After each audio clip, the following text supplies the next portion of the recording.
So I think the academic responsibility of universities, I think, can be encapsulated by, when you think of it, knowledge is a universal human phenomenon.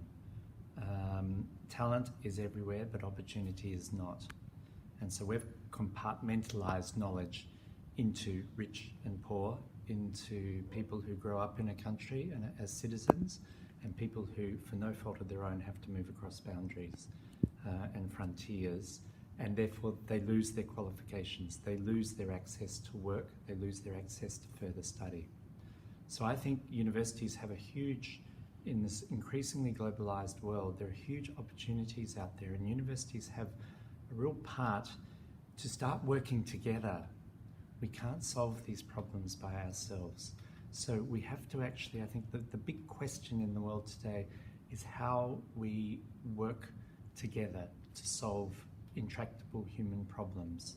65.6 million people are on the move at the moment, and this is a serious human issue.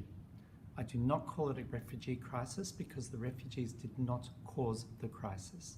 There are other causes. I think academia has a responsibility to look at these causes very honestly. The arms trade, the economic control of resources in various parts of the world are the key indicators for causal effects of these.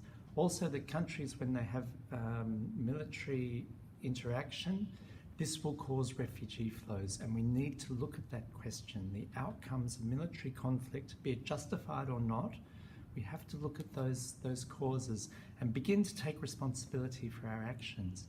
I see universities as the centre for doing this kind of background thinking. As part of that, they have to be centres of hospitality.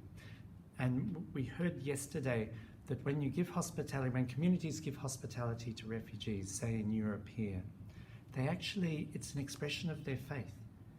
And so that the community actually strengthens and rebuilds in a manner that we haven't seen for a generation. And I'd like to see universities as part of that process, not only part of it, but actually leading it, telling people how to do this. There's a lot of problems, and I'm painting probably an oversimplistic picture, but to me, those are the main thrusts of what we have to do right now.